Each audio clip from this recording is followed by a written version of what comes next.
Okay, so picking up on 2.2, instead of 2.3, backtracking to 2.2, we did not finish it, and I kind of got excited yesterday and started the next section.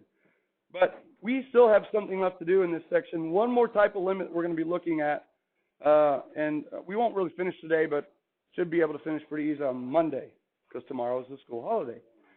All right, so everything that we've been looking at so far, the discontinuities, the jumps, the vertical asymptotes, and the holes, we call that the local behavior of a graph, okay? What local behavior really means is we're looking at the graph for relatively small values of x, basically near the origin. Now, it's relatively, so, I mean, we could still have like a vertical asymptote at x equals 100. That's still relatively near. But there's another type of behavior that we're going to analyze today. And it's the opposite of local behavior. It's the end behavior of a graph, okay? So let me come up here and kind of show you what I mean. Let's say we have this function that looks like this, and there's a vertical asymptote here, and then there's a hole right there, and then there's a jump right here. It looks like that, okay? There's a function, right? Pretty cool. This would be what we call the local behavior. We're relatively near the origin, and just like New Braunfels' local behavior on the river during the summer, it's exciting, right? Not as exciting as like drunk people punching cops, right? But still relatively exciting, right? Look, we have an x-intercept, another x-intercept, another x-intercept. Wow. We have a local maximum, a local minimum. Sweet. We have a vertical asymptote. We have a hole. We have a jump that I didn't quite execute very well. We don't call that. Let's make it a jump. There we go. Oh, yeah, they closed the Price Heights cliffs are crumbling. Okay? We have a jump. So look at that. How exciting is that? Very, right? Now, if I gave you all the power of levitation and the ability to breathe in space, let's say you're floating above this graph and you zoom out into outer space and you don't take your telescope with you, George Marsh. Okay? It's just you with your eyeballs, and I didn't give you supervision. Would you be able to continue to see that level of detail? No, if you're levitating above a city, you could see all the buildings, some of the people, but as you go into space, you don't see the detail anymore. You lose the detail. So what would you see on this graph if you zoomed out? Would you still see anything? You actually would. You would see something that looks like this. This is where all the local behavior is. But what would you still see? You would still see this piece over here, and you would still see that piece right there, wouldn't you? Okay? That's the end behavior of the graph. It's the stuff on the graph that you could still see from outer space. You lose the local behavior, the detail, okay? And that's very predictable because for any function, as you go out to the ends, and that's what we mean by end behavior, for large positive values of x and for large negative values of x, you're kind of limited in what you could do. Your y values can either increase without bound or decrease without bound towards negative infinity. They can continue to oscillate between two values, like your sine and cosine, which we'll meet later, or they could do like what your 1 over x function does. Remember 1 over x, your parent function? Good. It goes like this. And as you go out, no, that's not your staying alive one. As you go up to the right or left, they are tapering off, right? The y values are tapering off, approaching the x-axis. In which case we have that dotted line there, which is a what? Yeah, a horizontal asymptote. Good. So that's pretty much it, assuming the graph exists. So what we're going to be doing today is learning how to figure out what that graph is doing on the ends, the left end and the right end. Okay, now to show our analysis, these are the two one-sided limits that we're going to use. You kind of did this in Algebra 2, but you didn't use the limit. You just had x arrow, whatever. Now with the limits, we can use the proper notation. So if we look for the limit, what are the y values doing? As x approaches positive infinity, that's called the right end behavior. We're going way out on the graph to the right for huge values of x, and we want to know what the graph is doing. And the proper way to analyze the other end would be the limit as x goes to negative infinity, and that's what we would call the left end behavior. So just because you have a graph that stops at a certain x value maybe and doesn't live to the left of that, we don't call that the left end behavior of the graph. When we say left end behavior or right end behavior, we mean for infinity and negative infinity, okay? So let's take a look at the graph from example 5. We analyzed it at -2 already because that was the vertical asymptote. We want to analyze the end behavior now. So let me go ahead and redo that graph because I did erase it up above. It was our parent function 1 over x that was shifted to the left 2. So there was the vertical asymptote. And it still had the horizontal asymptote. And we reflected it across the x-axis. So it lived there and it lived there. And of course it was 4 times steeper, which we don't really have to show. Okay, so let's go ahead and answer from the graph, which is always pretty easy, this limit. The limit as x goes to positive infinity of f of x equals. Is that the left or right end behavior? Right. It's the right end behavior. So here's how we do it. We hop on the graph to the left of positive infinity. Pretty easy to do. I'm going to hop on right there. And I'm going to start cruising on the graph to the right. And as I go to the right, this function is monotonic increasing. It's going up, up, up forever and ever and ever. But does it increase approaching infinity? Or is there a limiting value that restricts it? Y equals 0, right? It's getting closer and closer and closer to the x-axis, which is kind of weird. It's kind of hard to fathom that. It's going up forever and ever and ever as it goes out to the right forever and ever, but it's never touching the x-axis, okay? So it'd be like me going to that door over there, and I'm saying, okay, guys, I'm going to start walking to that door, and I start walking towards that door, and I'm just moving forward for the rest of eternity, and I never get to the door. That's kind of weird, right? It's sad. Yeah, it's kind of hard to fathom, but here's a good way to think about it. What if instead of thinking about me walking through space towards the door, just every time I took a step, I cut my distance between me and the door in half? At first, if I cut the distance in half, maybe I'm here now. And now I cut that distance in half, and now I'm here. If I continue to approach the door by cutting my distance in half, will I ever reach the door? No. Right. No, I will not. That's called Zeno's paradox. I will never reach the door. It's kind of like in football. When there's an offensive offside penalty within 10 yards of your own goal line, it's half the distance to the goal.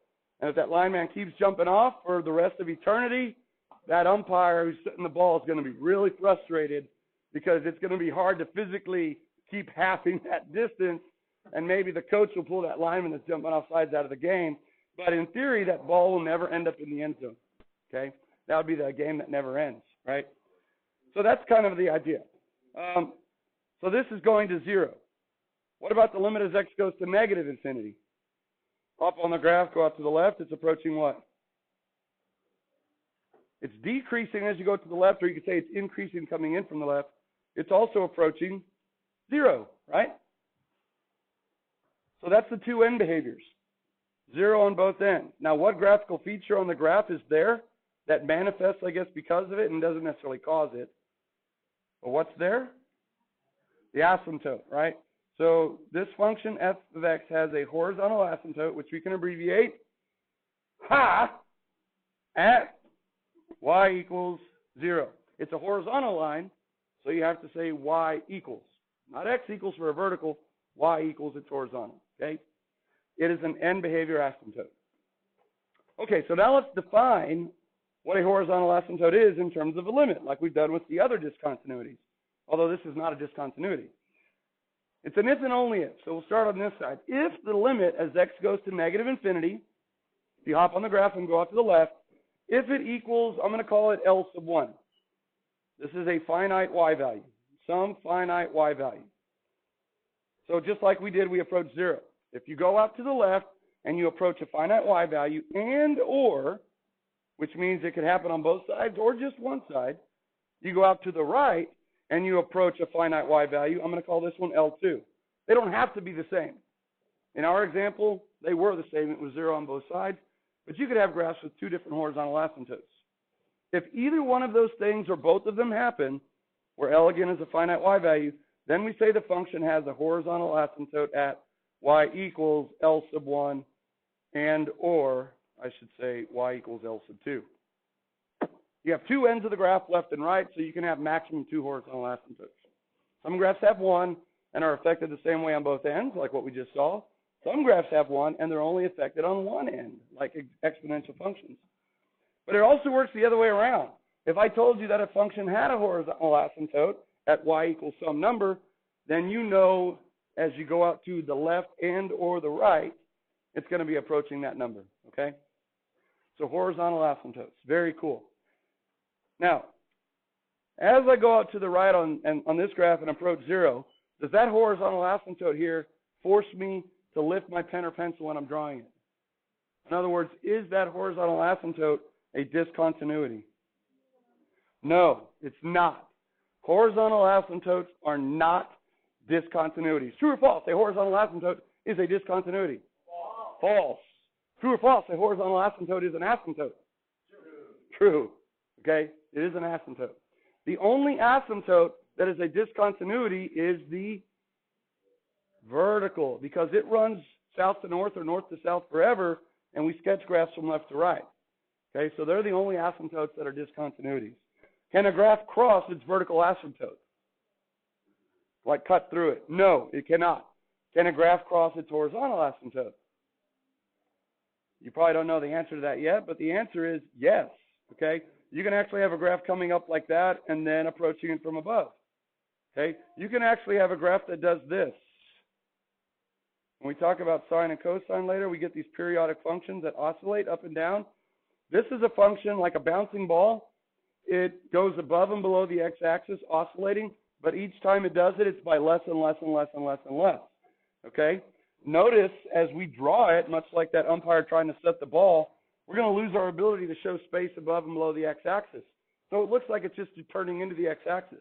But if you zoomed in right here, all the way down the line, you can look at that piece right there. So by definition, the limit as x goes to infinity of this function would be 0. The y values are getting closer to 0. And so this function would have a horizontal asymptote at y equals 0. By definition, okay? We can see that the y values are tending towards 0. They're never going to stop and become 0, but they're oscillating above and below by less and less and less. So how many times would this graph cross its horizontal asymptote? Infinitely many times. Yeah. True or false? A graph can cross its vertical asymptote. Vertical asymptote. False. True or false? A graph can cross its horizontal asymptote. True. Yes. Okay. A horizontal asymptote is nothing but an end behavior asymptote. It tells you on the ends of the graph where the graph is tending toward, or where the y values are tending towards. Okay, so again, that's what I just said right here. Let's look at example 10. Looking at new functions, we are going to analyze the end behavior by I, evaluating the limit as x goes to negative infinity. That's the left end behavior. I, that's the limit as x goes to positive infinity, captain. And then any equations of horizontal asymptotes. Which, that shouldn't be like I, because it should be easy to answer 3 by doing 1 and 2 first, correct? Because by definition, if the answer to I or II is a finite y value, then by definition, we're going to have a horizontal asymptote at y equals that number. Okay, here we go. Letter A. Everyone recognize that as a function of a what graph?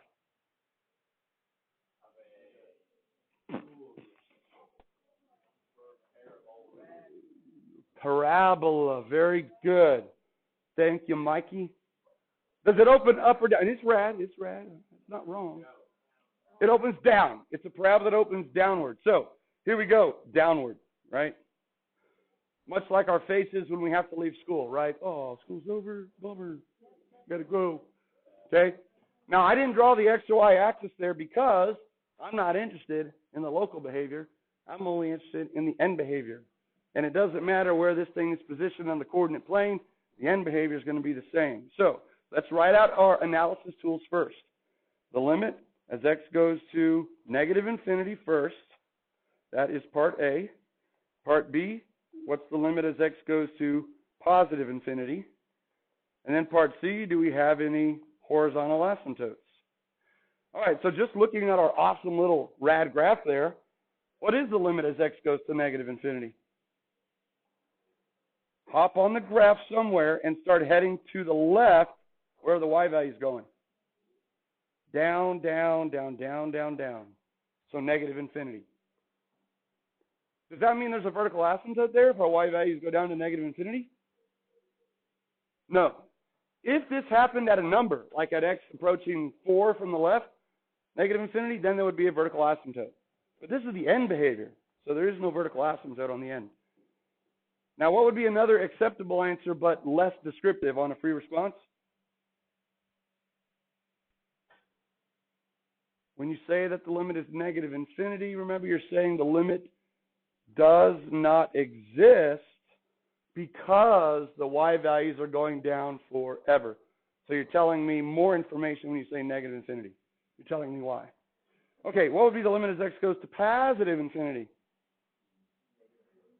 Same thing, right? Hop on the graph and start heading out towards the right on that graph. You're going down, down, down, down, down, down. So negative infinity again, or DNE. And do we have any horizontal asymptotes? None, right? None. And the reason is because negative infinity is not finite, it is infinite. Very good. Infinite. Infinite. Okay, good. All right, so did y'all just realize that? Wow. Cool. Okay. Now, let's say that we had as some people put on their corrections, I had a brain fart. I was like, is that why it smelled during the test? I don't even know what a brain fart means. Okay. Some of y'all gave very, very thoughtful answers on your test corrections.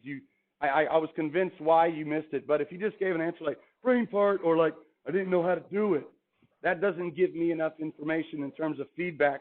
Why did you not know how to do it? What was it specifically? So if we do those again, we'll have to have some of y'all try a little harder to reach into the depths of your mind and soul.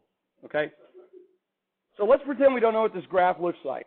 We have three terms, right? The x squared term, the x term, and the constant.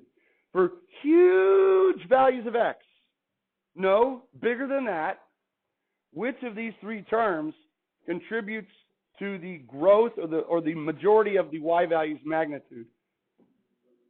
The squared term, the x is the first term, and the constant. The squared term. Good. We call this term the leading term. What makes it the leading term? The fact that it's up front? Nope. It's the fact that it has the largest exponent. The associative property of addition says we can put those terms in any order we want. So the leading term is not always in front, but it is always the one with the largest exponent. Okay? So because that thing is contributing to the majority of the growth for huge values of x, everything other than the leading term, you can just ignore. It's not zero, but it is so small compared to this, it's effectively zero. Okay? It's negligible. Okay, you got that? Now, it does contribute to the local behavior, but we're looking for the end behavior. So now, if you weren't sure what the graph looked like, and you were trying to find the limit as x goes to negative infinity of that function, all you got to do is the following. We're going out to negative infinity, plug a negative huge. You can't really plug in infinity per se, but you could plug in huge. Plug in a negative huge number for x. What is negative huge squared? Positive huger, right? And what's positive huger times negative 3? Negative huger, right? Or negative hugest. Guess how we write negative hugest? Negative infinity. Ta-da! Pretty easy. And if I want to know what the limit is as x goes to positive infinity of f, well, if I'm going out to the right to positive infinity, let's plug in positive huge for x. What is positive huge squared? Positive huger. What's positive huger times negative 3? Negative hugest. Did you just sing the Glade plug-in song? Yeah. Plug it in, plug it in. Okay, yeah. That's good. Yeah, that's a good commercial. Things stick with you sometimes. All right, and then again, there would be no horizontal asymptotes. So y'all could do that, right? If y'all don't recognize the graph, y'all could do that. Okay, on letter B, let's pretend, wink, wink, that you don't know what this graph looks like because you were not here yesterday to see me dance, okay? Let's pretend that you don't know what that graph looks like. I want you to answer these questions. The limit as x goes to negative infinity, and B, the limit as x goes to positive infinity, using that little plug it in technique that Elijah just helped me with. Or who was singing that? Was that Coronado? Yeah. Oh, it was Clay. Okay, good. On your marker, set, go.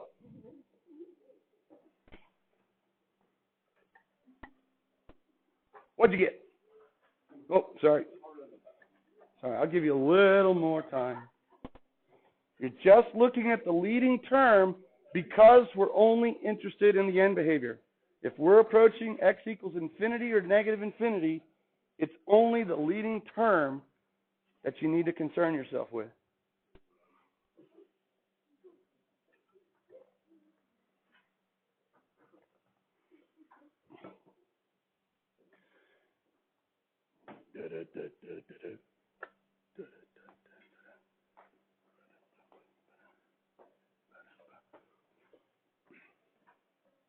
Negative cube? Yeah. Yeah. All right, let's try it out. Part A, we're going to negative infinity. So we're plugging in negative huge. -2, see you later. Okay? That's the leading term. What is negative huge cubed? Negative huger, right? A negative number to an odd power is still negative. So we get negative huger times positive 4 is negative hugest. So it's negative infinity. Okay? Now, if we plug in a positive huge, because we're going to positive infinity, positive huge cubed is positive huger times positive 4 is positive hugest, which is positive infinity. Good. Do we have a horizontal asymptote? No. Good. No horizontal asymptotes. Do we have a Hugh Jackman? No Hugh Jackman, unfortunately, right? That guy is talented. He can do calculus too, I heard, right? He can sing, he could dance, he can flex, he could do math. He's ruggedly handsome. What? I don't know if I could get him in here. He is the greatest showman, though. And Wolverine. Okay. Yes, question. Because remember, by definition, we are only going to have a horizontal asymptote if either one of these or both of these answers are finite. And these are both what? Infinite. Good. Now, let us go ahead and review transformations, okay? We are going to sketch this graph and see if the graph consists of what we remember. So you remember the parent function from yesterday was what I called the disco graph. It's x cubed, okay? It's x cubed. So there's the graph of x cubed. Now, what would the 4 do to the graph? Vertically stretch it by a factor of 4. Did y'all see that? It goes from this to that. Vertically stretch. And then the -2 moves it down 2. Okay? That's the dance we should have done this morning at the pep rally, not Copperhead Road. Okay? We're going to do this and that. All right. So anyway, does it go out to infinity as we go out to the right? Yes. And as we go out to the left, does the green graph go down? Yes. We got it. Did we need the graph? No. Was it fun to sketch the graph? Yes. Was it fun to act out the graph? Heck yeah. Right? Very good. Okay. All right. Letter C. F of x is this. All right. We're going to meet a new parent function on this guy. But not yet. We're going to see if we can do it by analysis. The limit as x goes to negative infinity of f. And the limit as x goes to positive infinity of f. So now we have a radical function. Underneath the radical, we have x minus 5. What's the leading term under the radical? X or minus 5? X. So we can get rid of the minus 5. Okay? He's negligible. And this is only because we're going to infinity or negative infinity that we could do this. All right, if you plug a negative infinity in, We get negative infinity. If you felt bad getting rid of the 5, what would be negative infinity minus 5? Still negative infinity, right? So it's negative infinity. What's the square root of negative infinity? Does not exist. We can't take square roots of negatives in the real world. And so the left-sided limit does not exist. Now remember, limits can fail to exist for many reasons. This one is not D and E because the y values are going to infinity. This one is not D and E because the y values are approaching two different things. This one is D and E because there ain't no graph out there, y'all, right? The graph doesn't exist to the left of 5, okay? Now, what would be the limit as x goes to positive infinity? Let's plug in a positive huge. The square root of positive huge? Smaller, but still huge. And what's huge times 2? Huger. And how do we write huger? Infinity. The square root of infinity is still infinity. Times 2 is still infinity. So there it is. Now let's meet the parent function, because this is going to be a new parent function after today. You need to know him. His name is Radical Dude. He's like a drunk parabola that's fallen over and only retained half of himself. Okay? Yeah. If you take the vertex of the parabola and you tip him over to the right, although that's not how we generate it, and you get rid of the bottom half here, you get the parent function Radical Dude, okay, or square root of x function. It's Radical Dude. Or Radman. I like that, Radman. It's fewer syllables. Radical Dude takes up your whole day saying that, right? Radman, it's fast. All right, so let's go back and sketch this guy. What would the 2 do to any graph, including Radman? It would vertically stretch it by a factor of 2. So it would look like this. Vertically stretched by a factor of 2. And what would the minus 5 do to it? No, it's inside with the x. See, it's under the radical with the x. It moves it to the right. 5 units. Oh, animation. I love it. Look at that. That's rad. So that's what it looks like. All right. So now let's verify what we got up here. What would be the limit as x goes out to the right? Infinity. Now this one, if you graphed it on your calculator, it might look misleading. He looks like he's tapering off, approaching some horizontal asymptote, but it's not. It does go to infinity, just very, very slowly. It's like y'all walking out of school on a Thursday afternoon for a 3-day weekend, and you're just like, bye school. Right? Very slowly. You're not excited to be leaving. Okay? What would be the limit as x goes to negative infinity? Does not exist because there's no graph there, right? So when we talk about the left end behavior, we're not talking about 5, 0. That's the left end point of the graph, but that's not the left end behavior. When we talk about left end behavior, we're talking about negative infinity for the x, okay? Do we have any horizontal asymptotes? No. No horizontal asymptotes because D and E and infinity are not finite numbers. Okay? How are we doing on time? We got time? Yeah, we do. Yeah, we do. Y'all are trying to trick me. You're trying to trick me. I didn't just fall off the turnip truck. Let's do one more. Yeah. I don't know. Have you ever seen a turnip truck? I haven't either. But apparently there's enough turnips to fill up a whole truck. And it's so full of turnips, people fall off of it all the time. All right, so this is a little bit different than the ones we just saw because it is a what? It's a fraction. It is a ratio of 2 polynomials. We've already studied these a little bit this year. This is a rational function. These are the ones that, we call these ratmans. How about that? There you go, rat.